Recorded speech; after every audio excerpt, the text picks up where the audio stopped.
Hello friends, Namaskar, a very warm welcome to Ansarkari. Again, repeating the same lines of bringing aspects to the prelims, mains, and also a personality development with respect to taking up different papers of general studies and even certain aspects of options also.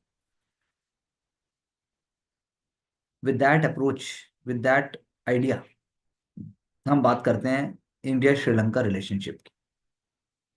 Now, when we say India and Sri Lanka, they are having a defense pact. तब बात सिर्फ ये नहीं है कि एक immediate term के लिए है. इंडिया नेबरहुड फर्स्ट पॉलिसी के साथ साथ पूरे रीजन और पूरे वर्ल्ड के लिए जो एक अप्रोच रखता है, that approach can not be question. For the first time a major defence pact to institutionalise the framework of a deeper engagement in military domain, यानी इंस्टीट्यूशनल मेजर्स लिए गए. कितनी बड़ी बात है. So India along with UAE want to create Trincomalee as a energy hub. वहां पर भी आएगा, वहां से इंडिया आएगा. So power grid connectivity, India Sri Lanka के जो रिलेशनशिप है वो इंसेपरेबल है. Keeping in mind the development of China also. और श्रीलंकन तमिल्स का जो एलिमेंट है उसको भी हमने हमेशा सेंसिटिविटी और पॉजिटिविटी के साथ देखा. सो it is about energy, it is about culture. For example, prime minister Modi visited the IPKF, Indian peace keeping force memorial in Colombo. So unwavering courage and commitment of the brave soldiers of the Indian peacekeeping force. It is a source of inspiration for all Indians. Definitely. Around 1,200 Indian soldiers were killed during the IPKF stay in Sri Lanka between July 87 to March 1990. So India has always gone out of the way. और वो चीज आपके Indian state से भी link होती है. When we speak about Tamil Nadu, so world class infrastructure.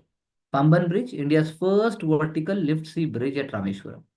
Not just that, it is going to promote tourism, it is going to provide connectivity, it is going to provide a kind of a world class ambience.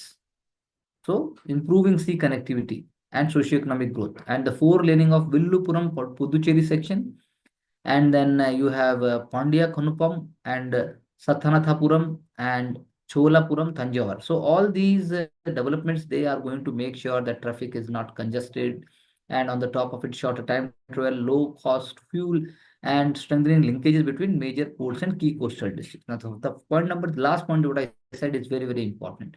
Similarly, with respect to railways also, ease of accessibility and also improving connectivity in the delta region of Tamil Nadu, uplifting local economy. So such kind of example आपको भी अपने mains के answer में डालने पड़ेंगे. आपको भी थोड़ा सा सिंपल लिखना पड़ेगा कि डायरेक्ट कनेक्टिविटी है, इंटीरियर को हेल्प करेगा, कोस्टल डिस्ट्रिक्ट्स को, उनकी इंटीरियर इकोनॉमी को बूस्ट करेगा. That is very very important. So this is how it is very very important to see, not only in terms of external affairs but also in terms of our internal security and development. Now, Delhi Metro had been an amazing development in Delhi, and it had been replicated throughout India. उसके अंदर CCTV cameras भी हैं, crime का भी बिल्कुल control है. CISF is doing a wonderful job. Similarly, when you speak about other infrastructure, for example, अगर मैं बात करूं बस सिस्टम का, अगर मैं बात करूं स्ट्रीट्स का, अगर मैं बात करूं बाई लेन्स और लेन्स का, तो facial recognition technology.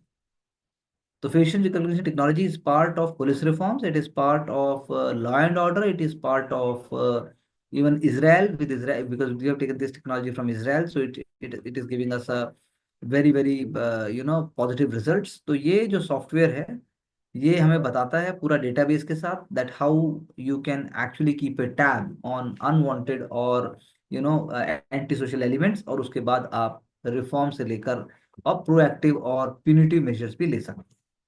So this is one example. So AI in the sky, that is how it is. The facial recognition technology, it is across Delhi, and it will be able to.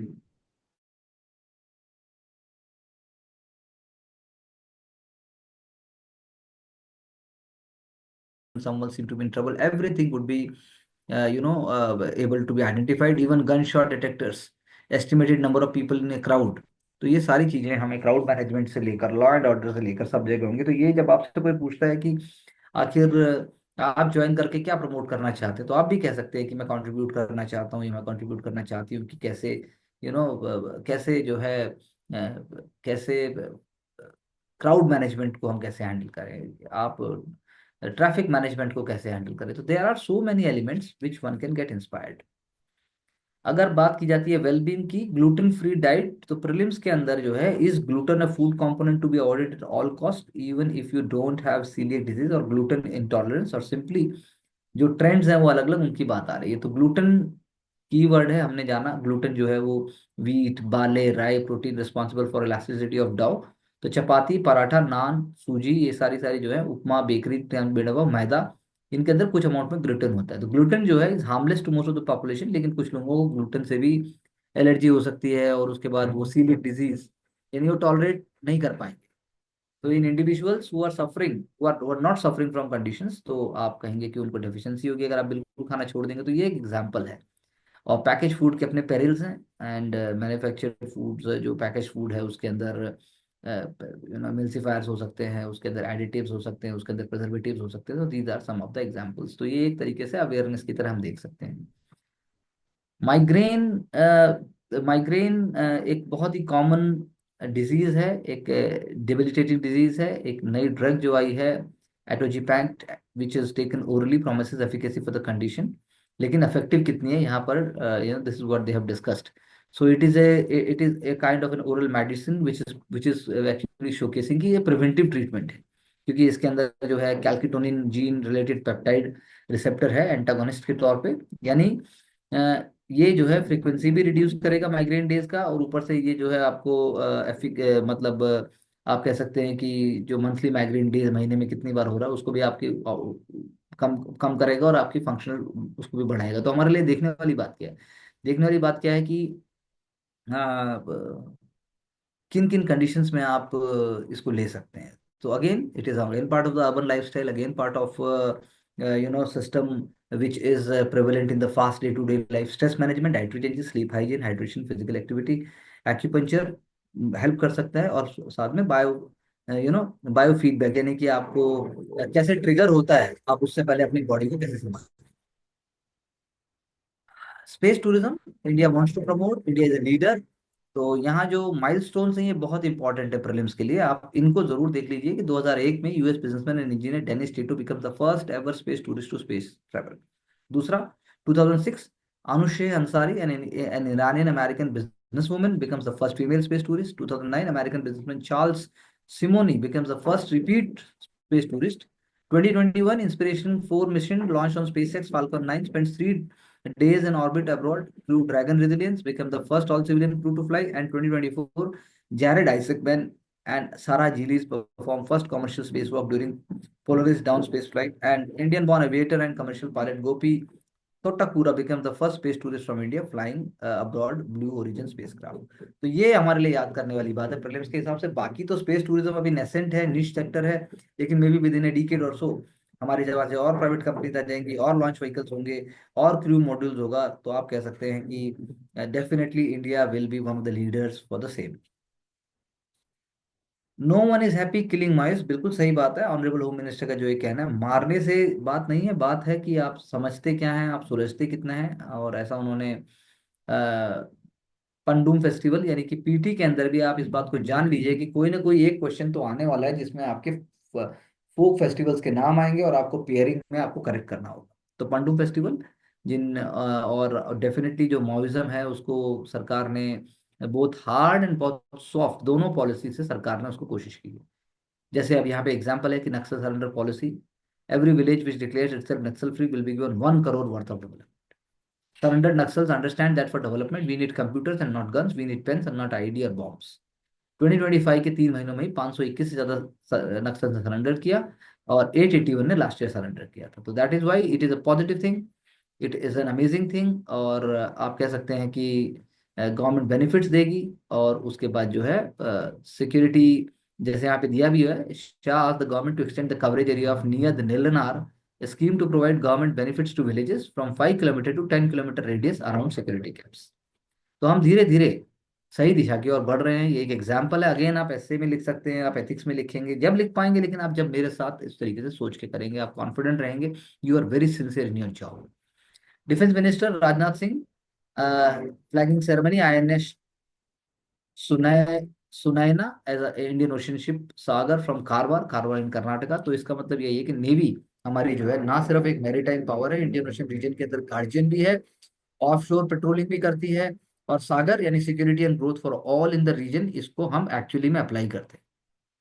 साथ में आप दिमाग में लाइए, हम Mauritius गए थे तो हमने क्या चर्चा की, हम मालदीव्स गए थे तो हमने क्या चर्चा की, हम सेशल्स गए थे तो हमने क्या चर्चा की, हम बिम्स्टेक पे गए थे तो हमने क्या चर्चा की, हम ने जब म्यांमार को भेजा तो हमने क्या चर्चा की, हम श्रीलंका गए तो हमने क्या चर्चा की। तो सारे आइडियाज यहाँ पर एकदम से फिट हो जाते हैं। दूसरा, इंडियन ओशियन रीजन एक सिंबल है ब्रदरहुड और शेयर्ड इंटरेस्ट का, इसमें प्रेसिडेंट ने बोला। तो ऑब्वियसली कोमोरोस, कीनिया, मेडागास्कर, सबकी लोकेशन आपको पता होनी चाहिए exactly, you must be knowing. ये ईस्टर्न कोस्ट पे है, वेस्टर्न कोस्ट के ऊपर है। और देखिए जैसे यहाँ पे लिखा भी है कि INS Shunya will be going to port का Dar es Salaam। I have even visited Dar es Salaam through through ship journey only, that is amazing, I can assure you that. Port Louis, Port Victoria, ये सब भी important है।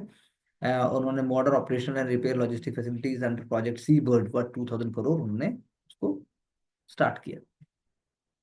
Now Singapore form will develop last 3 phases of Sabarmati river front, ये भी एक example है कैसे हम world class, not just for the purpose of aesthetics but infrastructure purpose से भी, और उसके बाद हम लॉन्ग टर्म में सस्टेनेबल डेवलपमेंट को हम कैसे प्रमोट कर सकते हैं, कैसे हम सीवेज वेस्ट को रोकेंगे, कैसे हम पानी को खराब होने से रोकेंगे, कैसे हम एफ्लुएंट वाटर को रोकेंगे, कैसे हम पानी को बहने भी देंगे, और कैसे हम कंक्रीटाइजेशन को भी रोकेंगे। तो साबरमती के लास्ट 3 फेजेस, जो साबरमती फ्रंट के लास्ट 3 फेजेस हैं, it will be done by Singapore form, that is an example.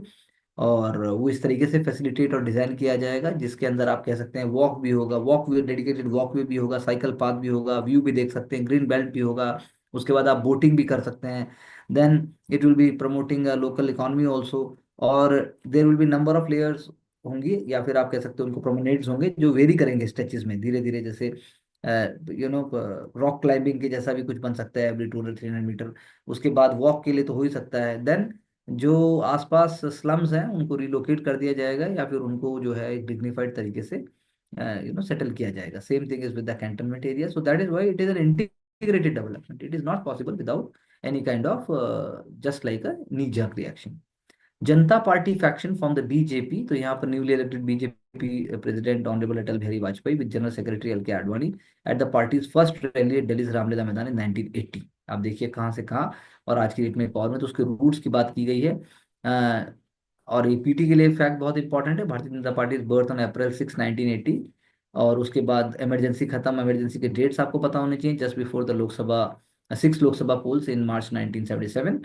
सो यही बात है कि आप प्रीलिम्स में जब आप समझेंगे इसको कि कैसे कौन कौन से लीडर कहाँ थे, जैसे चौधरी चरण सिंह, भारतीय लोकदल, उसके बाद जनता party chaired by farmer congressman Chandrashekhar, जो बाद में प्राइम मिनिस्टर भी बनते हैं।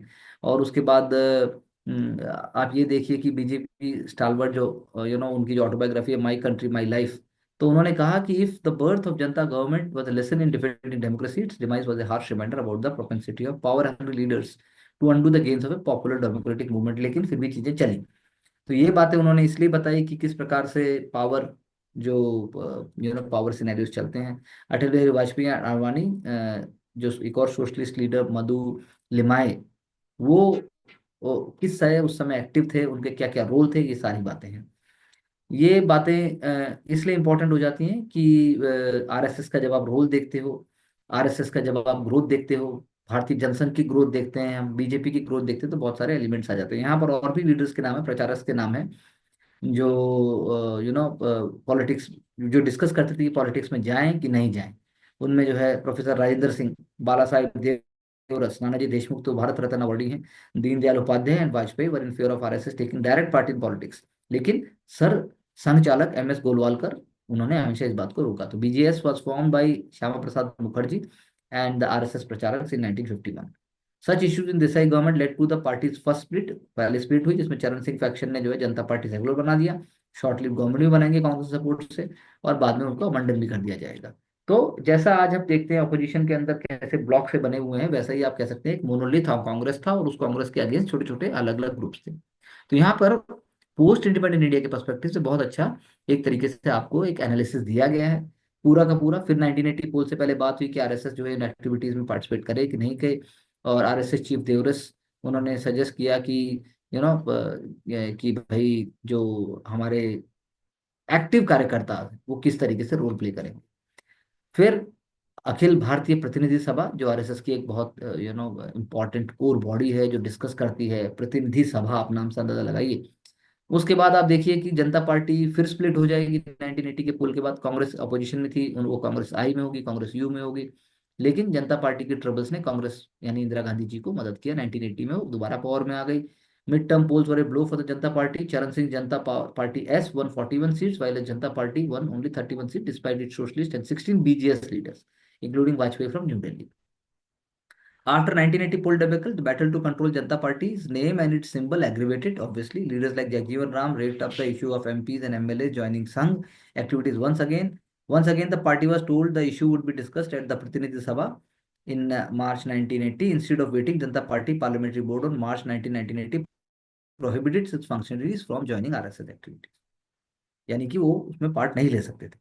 फिर चौधरी चरण सिंह ग्रुप ने अप्रोच किया इलेक्शन कमीशन को कि मैं रियल जनता पार्टी हूँ, एंड हमारे को ओरिजिनल सिंबल दिए थे, जैसे आप शरद पवार जी की पार्टी जो national conference national NCP nationalist Congress party की मैं अगर मैं बात करूँ, तो उसमें भी जैसे डिवीजन हुआ, या फिर आप शिवसेना का भी एग्जाम्पल सोच सकते हैं। तो ये यहाँ पर एग्जाम्पल दिया। इसके बाद चरण सिंह साहब की दोबारा बात की गई, उसको लोकदल नाम दे दिया गया। आज भी लोकदल है, जिसका वेस्टर्न यूपी में होल्ड है। और Janata party S approached election commission for a change of name. This move was opposed by Rajnarayan. Rajnarayan एक सोशलिस्ट लीडर थे यूपी से, जो इंदिरा गांधी के उससे भी जुड़े हुए हैं, जिन्होंने इंदिरा गांधी को चैलेंज भी किया था, गूगल करके पढ़िएगा। तो ये सारी स्टोरी इसलिए बताई गई है कि कैसे डेवलपमेंट, कैसे BJS camp in the Chandrashekhar led Janata party elected Vajpayee as its president in Delhi on April 6, 1980, claiming to be the real Janata Party. And factions submitted its affidavit to election commission in support of few Lok Sabha members. Even Chandrasekhar Group filed its own counterclaims. Election commission ने last में symbol को froze कर दिया और interim recognition दे दी Vajpayee faction को as a national party with the prefix Bharatiya to the original Janata party. इससे आप कह सकते हैं कि भारतीय जनता पार्टी बीजेपी जो अभी आज की डेट में ये उभर कर आई, और इसका लोटस सिंबल भी हो गया। अभी बैटल खत्म नहीं हुई थी। चंद्रशेखर ग्रुप ने दोबारा एक एसएलपी फाइल किया सुप्रीम कोर्ट में, seeking recognition as the national party for the upcoming 9 assembly elections. On supreme court directions, election commission gave this faction national recognition on April 30, 1980. Though the Janata Party would keep splitting into groups, BJP would keep growing, including declaring its 5 commitments. अब भाई बहुत important है: nationalism and national integration, democracy, positive secularism, Gandhian socialism and value based politics. तो ये पूरी जो हमने एक नैरेट किया, ये नरेशन हमें बताता है कि किस तरीके से पोस्ट इंडिपेंडेंट इंडिया का क्लैरिटी से अंडरस्टैंडिंग होना बहुत जरूरी है। नहीं तो प्रीलिम्स के अंदर तो स्कोर आएगा नहीं, मेंस में भी बहुत मुश्किल है कि आप सुपरफिशियल से ज्यादा कुछ लिख पाओ। Amid fears that higher US tariff rates may lead to inflation, उससे इन्फ्लेशन बढ़ सकता है, इसलिए RBI monetary policy panel may cut repo rate by 25 bps to 6%. RBI is not likely to change its projection on inflation और जो growth है upcoming monetary policy में। तो इसीलिए इन्फ्लेशन और ग्रोथ फोरकास्ट जो है जुड़े हुए हैं। what is happening because of geopolitics, what is happening because of the US tariff war, what is happening because of our domestic consumption supplies, और हमारी खुद की ग्रोथ कैसे होती है। How national highway defects keep India's road accident count high. बहुत ही दुख की, बहुत ही भयावह है और बहुत ही ज्यादा ट्रेजिक है। आप ये भी इंस्पायर होने के लिए सोच सकते हैं, I want to join civil services because I want to be part of the infrastructure maintenance, infrastructure development and so on. Crack आ जाता है सीमेंट कंक्रीट पैनल में, पीक्यूसी पैनल्स में, सरफेस इंडुलेशन यानी वहाँ पानी भर जाता है, रटिंग हो जाती है, port holes and water stagnation हो जाता है, अनइवन राइडिंग सरफेस है, यानी गाड़ी 100 की स्पीड से चल रही है लेकिन आपकी गाड़ी हिल रही है। अनइवन राइडिंग सरफेस के अलावा आपका रिटेनिंग वॉल है, आरी वॉल कोलैप्स हो जाती है, सेटलमेंट अप्रोचेज होते हैं, स्पाइस में क्लस्टर्स भी हो सकते हैं, कोलैप्स ऑफ रोड स्ट्रेच हो जाता है, बम्प्स एंड पुअर डाइवर्जन है और रोड साइडिंग। तो ये सारे जब तक रहेंगे तब तक जीवन आसान नहीं हो सकता। फॉर एग्जाम्पल यहाँ पर दिया है कि कैसे एक कैसे एक ट्रक, ट्रक देवर, जब जब लोग ट्रेवल कर रहे थे कर्नाटका में 50 मीटर डीप वैली में, कर्नाटक उत्तर कन्नड़ा डिस्ट्रिक्ट में वो गिर गया। Gullapur village under the Yellapur Taluk, which is part of the National Highway 63, when the victims were on their way to the Kumta market from Savanur to sell vegetables. बड़े shocking और बड़े दुख की बात है, जीवन ही हजार्ड में चला जाता है। तो ये आपको सोचना पड़ेगा। दिल्ली वडोदरा एक्सप्रेसवे, जयपुर से जो होकर जाने वाली बात है, दिल्ली मुंबई एक्सप्रेसवे जिसको बात है, उसके अंदर भी रटिंग है, सेटलमेंट्स अक्रॉस मल्टीपल पैकेजेस है, पेनल्टीज भी लगाई है कॉन्ट्रैक्ट के ऊपर डिलेड मेंटेनेंस के लिए। आईआईटी खड़गपुर के जो कंसल्टेंसी वो भी लिया गया है, Similarly, Amritsar Jamnagar economic corridor in Rajasthan involved the failure of a nose structure, which is designed to prevent erosion and damage to the highway embankment during the bridge launching, resulting in a rupees 1 crore penalty on the contractor and the debasement of fabrication and designer for 2 years. तो अब देखिए आप कितना कितना ज्यादा जरूरी है और खतरा कितना है। तो भारत माला परियोजना जो है हाइब्रिड एन्युटी मॉडल के ऊपर आपने कर तो दी, लेकिन क्या वाकई में हमें रिजल्ट आ रहे हैं? तो रिजल्ट आने चाहिए, बनाने से सिर्फ कुछ नहीं होगा। ये हाईलाइट करते हैं कि चैलेंजेस हैं लार्ज स्केल प्रोजेक्ट्स के ऊपर, इनहेरेंट चैलेंजेस हैं। तो क्यों चैलेंजेस हैं? बिकॉज अगर हम यहाँ पे बात करें, जो इंडिया नेशनल हाईवे के जो काउंट है सिग्निफिकेंटली इंक्रीज फ्रॉम 91,287 किलोमीटर से लेकर अभी 1.46 किलोमीटर हो गया है। लेकिन लोगों की जान भी उतनी गई है, जान भी बढ़ रही है। तो जान नहीं बढ़नी चाहिए, और ऊपर से फिर जो है क्लैरिटी, ट्रांसपेरेंसी, इंटीग्रिटी और वर्ल्ड क्लास स्टैंडर्ड के साथ जब कॉन्ट्रैक्टर को दिया जाता है तो कैसे होगा? इसमें डेफिनेटली ना सिर्फ ministry of you know road और हाईवेज की है, लेकिन बाकी बात भी आ जाती है इसमें। आपका वर्क कल्चर क्या है, ये बहुत इंपॉर्टेंट हो जाता है। तो ये एक बहुत अच्छी केस स्टडी है जो एथिक्स के अंदर हमें पॉजिटिवली लेके देखनी चाहिए, और हम उसके हिसाब से सोच सकते हैं। When an app revived heart attack patients, Tamil Nadu's big hospital used WhatsApp to advise local healthcare centers on clot dissolving drugs. So that's an amazing but a common sense thing. Question उठता है कि जब एक remote area में किसी को heart attack आ जाए, local health centre के पास कार्डियोलॉजिस्ट भी नहीं है, इंफ्रास्ट्रक्चर भी नहीं है, एंजियोग्राफी एंजियोप्लास्टी तो हो ही नहीं सकती है, तो वो क्लॉट हार्ट से कैसे रिमूव करें? Patient can still recover if it is connected to bigger hospital. So chat के थ्रू किया, लोकल जो हेल्थ केयर सेंटर है वो ड्रग्स दे सकता है। सोचिए आप, कितनी बड़ी बात है। तो पढ़ाई ही जब हम कर सकते हैं तो हम भी किसी क्रिटिकल हेल्थ केयर से कम काम नहीं कर रहे हैं, आपके समझने और सोचने के ऊपर है। आप सोचते हैं कि आपको हार्ट अटैक नहीं आए, लेकिन मेरे ख्याल से सिलेक्शन ना होना, और सिलेक्शन अगर आपने पूरा काम किया नहीं होता है फिर भी समझ में आता है कुछ तो सोल्यूशन है, लेकिन अगर आपने पूरी एफर्ट नहीं किए हैं तो किसी हार्ट अटैक से कम नहीं, और ऑब्वियसली उसका कोई सोल्यूशन भी नहीं। तो इसलिए व्हाट्सएप, यहाँ पर जो बात है उस जो हम भी व्हाट्सएप को यूज करते हैं, तो हार्ट अटैक का यहाँ पे तरीके टाइप भी बताए हुए हैं। STEMI S T elevation myocardial infarction एक है, दूसरा है major heart attack where the clot blocks the blood flow completely to the part of the heart resulting in muscle dying. एक दूसरा है नॉन स्टेम, इसके अंदर that is referred to as minor heart attack once the heart muscle dies there is no way of reviving them, however there is now enough evidence to show that administrating the clot dissolving drug immediately and then doing procedure within 24 hours is equally effective. So while most hospitals may not be able to do the procedure, they can certainly give the drug and then move it to the move it to the bigger hospitals. So ये बहुत बड़ी बात है। Sooner a person can undergo a procedure to open up heart blockage or at least get a medicine that can help dissolving the clot. That is very very important. More muscles can be saved. So cardiac care policy implemented by the Tamil Nadu government is very very important in this. And the benefits हैं, first cluster with 12 hub hospitals, Madras medical college वो जुड़ गया है उससे, and then you can say proportion of patients able to receive the procedure within hours of attack, ये increase हो गया। Cost of angioplasty in private hospitals which can range from 1.5 lakh to 6 lakh, it can be deterred. More importantly सबके पास facility नहीं है, तो ये model हो गया अपने आप में एक तरीके से। तो ये भी आपको मेंस में, I would again bring mains here, हमें वहां पर इस सोच की, इस प्रैक्टिस की हमें काम आएगी।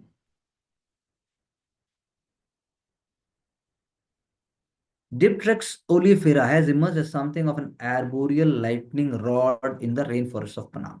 So before a discovery in a Panamanian rainforest, it seemed impossible that lightning could be a good thing for the trees. तो ये एक एग्जाम्पल है, ये हमारे सोचने का फूड है कि कैसे क्लाइमेट चेंज जो है वो थंडर स्टॉर्म्स को और लाइटनिंग को तो बढ़ाएगा ट्रॉपिक्स में, लेकिन कुछ ट्रीज, कुछ काइंड ऑफ ट्री, जैसे यहाँ पे पनामा का एग्जांपल दिया गया है, पनामा फॉरेस्ट का, they are more prepared than others to bear the burn.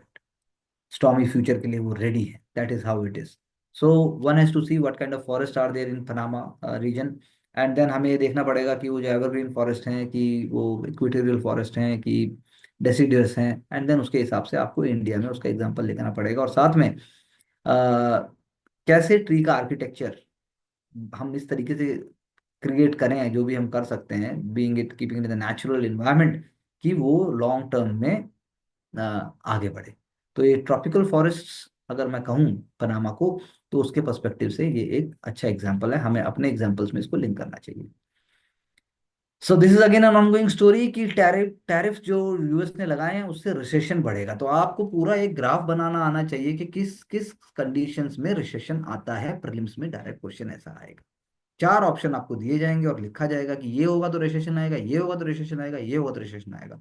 आप खुद चार एलिमेंट्स ऐसे बनाइए। Most hate speeches we see are against minorities oppress classes, ऐसा एक ओपिनियन है, आप कहीं ना कहीं कोट कर सकते हैं, but you to be justified. So इसीलिए हेट स्पीचेस अगर समाज में मार्जिनलाइज्ड और पुअर सेक्शन के प्रति हैं तो वो समाज कभी भी आगे नहीं बढ़ सकता। राइट टू डिसेंट बहुत इंपॉर्टेंट है, राइट टू प्रोटेस्ट भी बहुत इंपॉर्टेंट है। ये दोनों राइट टू डिग्निफाइड लाइफ के पार्ट हैं, सभी ह्यूमन बीइंग हैं। सो अगर कोई सोचता है गवर्नमेंट पॉलिसी अगर गलत है, it is against the interest of common man, तो I have the right to protest. So that is how it is. तो हेट स्पीचेस का कोई भी डेमोक्रेसी में स्थान नहीं है। That is what we can say. Again IIT Delhi panels flags toxic competition. तो कंपटीशन तो हम भी बोलते हैं, प्रेशर हम भी डालते हैं, लेकिन टॉक्सिक कंपटीशन वो होता है जिसके अंदर आपको इंटेंशन पे डाउट होता है, खुद की और सामने वाले की। लाइफ लेसन इंपॉर्टेंट है, एम्पैथिक लीडर्स को क्रिएट करना चाहिए, easing first year pressure. We definitely follow these ideas and process. हमने इनको बहुत लंबे समय तक प्रैक्टिस किया है, बहुत बार हमें सक्सेस भी मिली है, और जो स्टूडेंट्स हमारे साथ जुड़ के जिन्होंने काम किया सिविल सर्विसेज ना सही, लेकिन लाइफ में जरूर इधर से उधर कहीं ना कहीं बड़े लेवल पर सक्सेसफुल हुए हैं। We have so many examples of it. That is why you all are encourage to join us so that you can also learn such ideas for success in civil service examination. Keep watching, learning. Do subscribe and also join our courses in order to get sure success, because success is not just crucial, but it is the core part of life and success. Thank you very much.